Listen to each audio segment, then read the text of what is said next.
لله وكفى وسلام على عباده الذين اصطفى اما بعد۔ محترم حضرات، دینی اور ایمانی بھائیوں،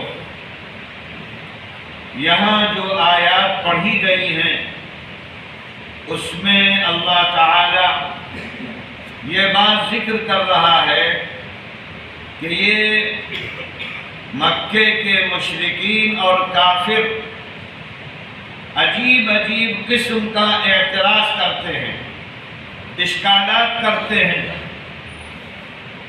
کبھی کہتے تھے کہ یہ قرآن محمد نے بنا لیا ہے، اللہ کا نہیں ہے، آسمانوں کے اوپر سے نہیں اتر رہا ہے، اور جب ایسا کلام بنا کر نہیں لا پا رہے ہیں تو اب دوسرے اشکالات اور اعتراضات کرنے لگے۔ ایک بات یہ کہنے لگے کہ قرآن کریم میں یہ چھوٹی چھوٹی مثالیں کیوں دی جاتی ہیں؟ اللہ بڑا ہے تو بڑی مثال دینی چاہیے، آسمان کی، زمین کی، اونٹ کی، یہ مچھر کی مثال، مکھی کی مثال کیوں دی گئی؟ تو اللہ فرماتا ہے کہ یہ اتنے بدعقل لوگ ہیں کہ جب چھوٹی چیز کی مثال دیں گے سمجھانے کے لیے تو اونٹ کا تذکرہ تھوڑی ہوگا، مچھر ہی کا تو تذکرہ ہوگا۔ کہا گیا کہ یہ ایسے لوگ ہیں کہ ان کے بتوں کے سامنے جب پرشاد چڑھائی جاتی ہے، مٹھائی رکھی جاتی ہے تو مکھیاں آ کر بیٹھ جاتی ہیں اور یہ مکھی کو نہیں ہٹا پاتے۔ یہ کون سے خدا ہیں؟ تو اس میں یہ تھوڑی کہا جائے گا کہ مٹھائی پر آ کے ہاتھی بیٹھ گیا، مٹھائی پر ہاتھی تھوڑی بیٹھتا ہے۔ تو اللہ کہتا ہے کہ عجیب بدعقل قسم کے لوگ ہیں، ان کے دماغ میں جب کچھ نہیں آتا تو عجیب کہ اللہ نے مچھر کا تذکرہ کیوں قرآن میں کیا، مکھی کا کیوں کیا؟ اللہ کے رسول نے ایک حدیث میں فرمایا کہ اللہ کے نزدیک دنیا مکھی کے پر کے برابر نہیں، مچھر کے پر کے برابر نہیں، یعنی بہت معمولی ہے دنیا۔ تو لہذا جب حقیر چیز کی مثال دی جائے گی تو چھوٹی چیز کا تذکرہ ہوتا ہے۔ تو لہذا یہ لوگ اس طریقے کا اعتراض کر کر کے اللہ کا انکار کر رہے ہیں، اور یہ قرآن ان کے لیے بدبختی کا ذریعہ ہے۔ کتنے لوگوں کے لیے ہدایت کا ذریعہ بنتا ہے، رہنمائی کا۔ تو لہذا جو چاہے رہنمائی حاصل کرے اور جو چاہے اس قرآن کریم سے ظلمت، تاریکی اور گمراہی حاصل کرے، اور جو گمراہی حاصل کرے گا وہ اللہ کا باغی ہے، نافرمان۔ اور ان کی مثال دی گئی کہ نافرمان کون ہوتے ہیں؟ جو اللہ کے عہد و پیمان کو توڑتے رہتے ہیں۔ اللہ سے جو بڑے بڑے عہد و پیمان، ایک تو سب سے بڑا عہد و پیمان عہد انس میں کیا تھا۔ اللہ نے ساری روحوں کو پیدا کیا اور پیدا کرنے کے بعد سب سے کہا یہ بتاؤ الست بربکم، تمہارا پالنہار کون ہے؟ میں ہوں کہ نہیں؟ تو سب نے ایک زبان کہا تھا کہ اے اللہ تو ہی تو ہے، تو نے ہی تو پیدا کیا ہے۔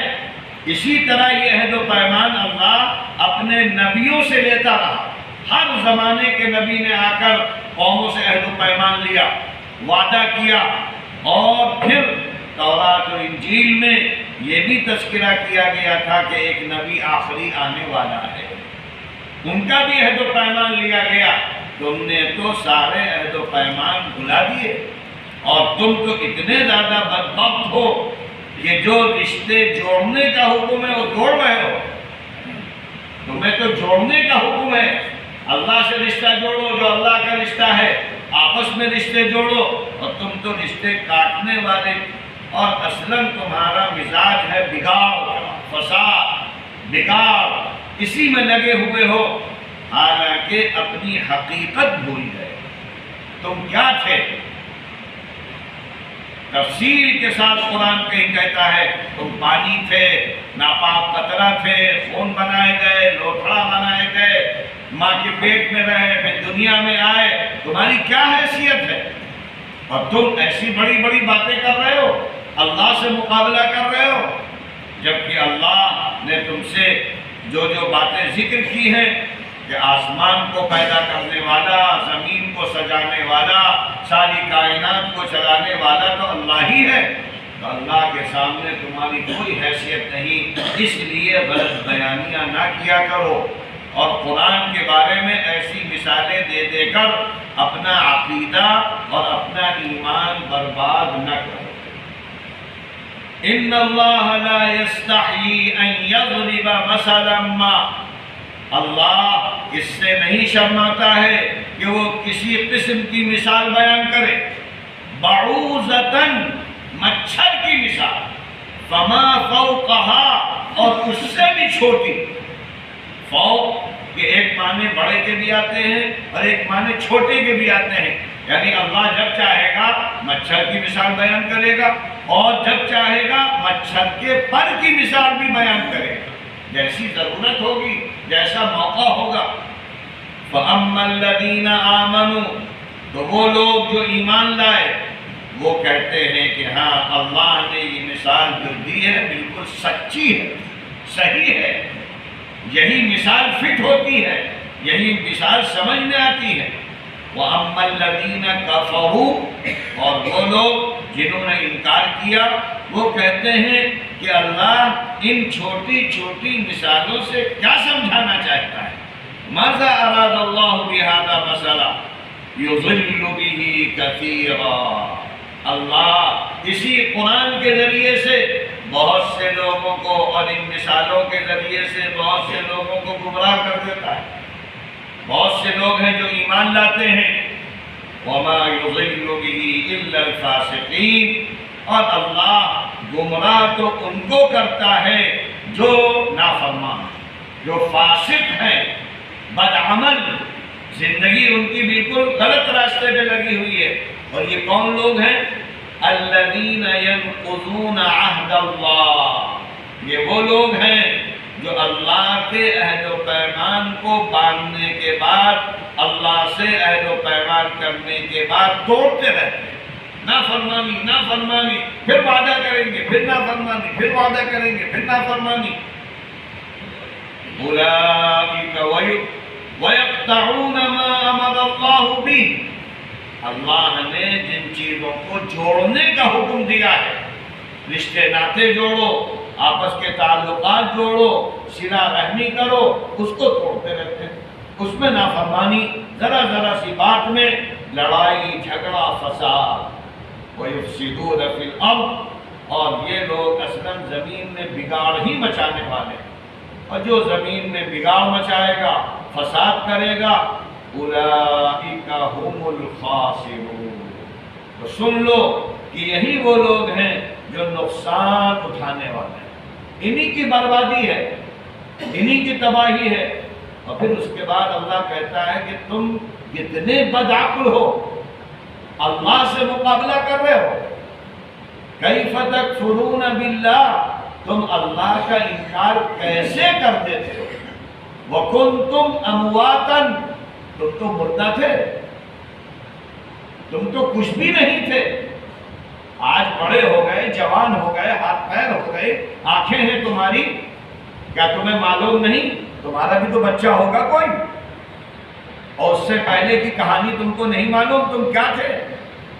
تو کیف تکفرون باللہ، ارے انسانوں تم اللہ کا انکار کیسے کرتے ہو، وَكُنْتُمْ أَمْوَاتًا، تم تو مردہ تھے، کچھ بھی نہیں تھے، فَأَحْيَاكُمْ، اللہ نے تم کو زندہ کیا ہے، جان ڈالی ہے، اور جان ڈالنے کے بعد دنیا میں اللہ تم کو لایا ہے، اور پھر دنیا میں تم کیا تھے؟ کس کس طریقے سے ماں باپ نے تمہارے لیے قربانیاں دی ہیں، ورنہ جب چاہتی ماں ایک منٹ میں تم کو پسل کے رکھ دیتی، ختم کر کے رکھ دیتی۔ ثم یمیتکم، یہ جو تمہاری دنیا کی زندگی نظر آ رہی ہے، پھر اللہ موت دے دے گا، پھر مرو گے، پھر تمہاری روح لے لی جائے گی، روح الگ ہو جائے گی، جسم الگ ہو جائے گا، اور یہ جسم ایسا بیکار ہو جائے گا کہ گھر میں رکھنے کے قابل نہیں ہوگا، پھینکائیں گے لوگ، جنگل میں دبا کر آ جائیں گے مٹی کے، تم چاہے جتنے اعلیٰ ہو، جب بھی تم کو لوگ گھر سے نکال دیں، ثم یحییکم، پھر عالم برزخ کے بعد تم زندہ کیے جاؤ گے۔ لہذا تمہارے تو بہت سے عالم ہیں، دنیا سے پہلے تمہارا ایک الگ عالم ہے، ماں کے پیٹ کی ساری زندگی، پھر اس کے بعد دنیا میں تم آئے تو کس طریقے سے بچے، جوان، بوڑھے، پھر تم چلے جاؤ گے موت کے گھاٹ میں، چلے جاؤ گے قبر میں، جو عالم برزخ ہے، آخرت کی پہلی منزل، جب تک چاہے گا اللہ رکھے گا، اور پھر جب قیامت آئے گی تو پھر میدان حشر میں اٹھائے جاؤ گے تم لوگ۔ ثم الیہ ترجعون، اور پھر اسی کی طرف تو پلٹ کر جانا ہے۔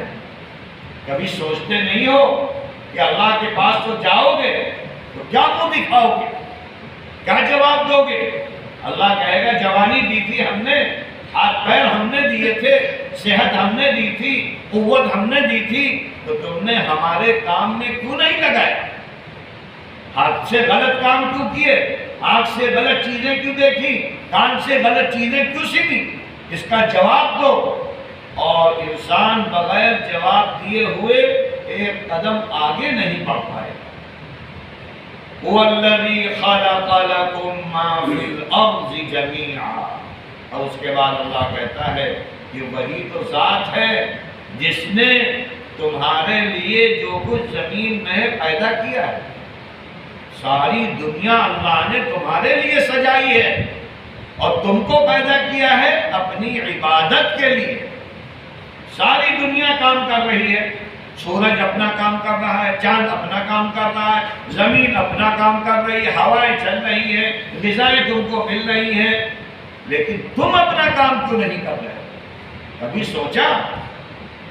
ساری چیزیں اپنے کام میں لگی ہیں، کھا رہے ہو، مزے کر رہے ہو، گھوم رہے ہو، تازی ہواؤں سے فائدہ اٹھا رہے ہو، اللہ کی نعمت ہے، پانی ہے، ہر چیز کو استعمال کر رہے ہو، لیکن اللہ کے باغی کیوں بنے؟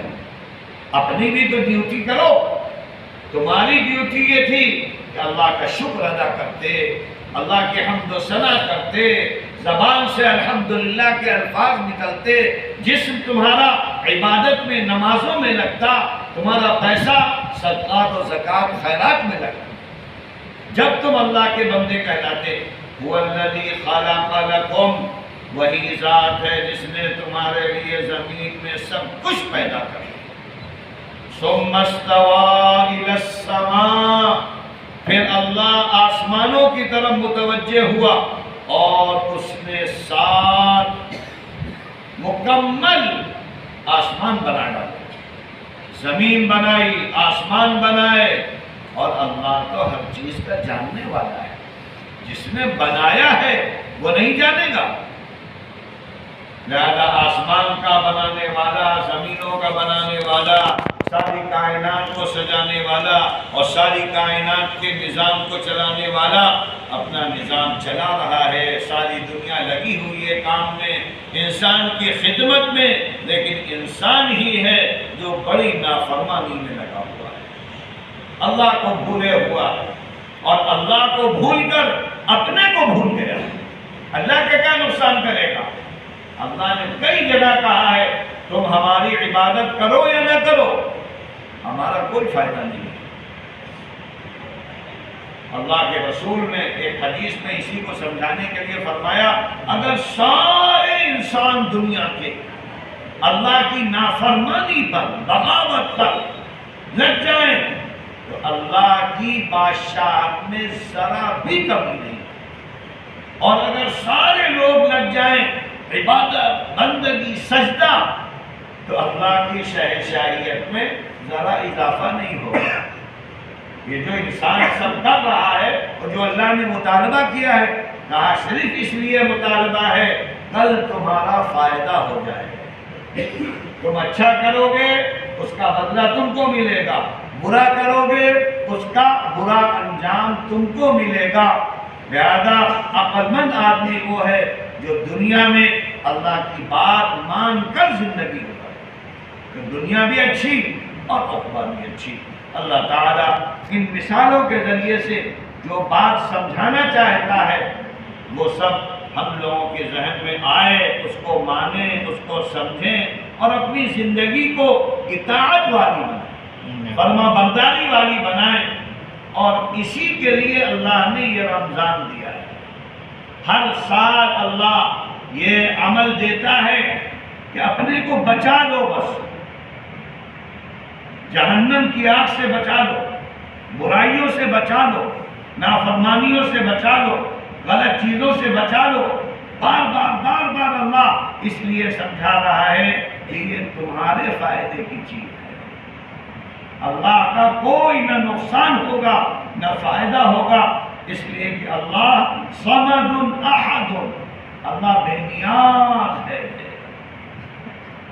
اگر تم عبادت نہیں کرو گے، اللہ کہتا ہے دوسری قوموں کو نہیں آئیں گے، اور دکھاتا رہا ہے جو گھر کے مسلمان تھے وہ برباد ہو گئے، نئی نسلیں کھڑی ہو گئی اسلام کے لیے، دین کے لیے۔ تو اگر تم نہیں کرو گے، اللہ کا دین تو چلتا رہے گا جب تک قیامت نہیں آتی۔ تو اللہ نے تم کو جو توفیق دی ہے، اللہ نے تم کو ایمان دیا ہے، تو اس ایمان کی لاج رکھو، ایمان کو مضبوط بناتے رہو، اس لیے کہ ایمان پر ڈاکے ڈالے جا رہے ہیں۔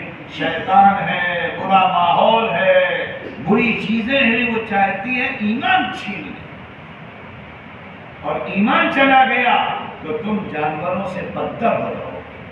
اللہ تعالیٰ سمجھ بوجھ عطا فرمائے، اور ایمان کی دولت جو اللہ نے عطا فرمائی ہے اس کو باقی رکھنے والا، اس میں اضافہ کرنے والا بنائے، اور ہر نافرمانی سے، ہر قسم کی کوتاہی سے اور اپنے غضب سے اللہ حفاظت فرمائے۔ وآخر دعوانا ان الحمد للہ۔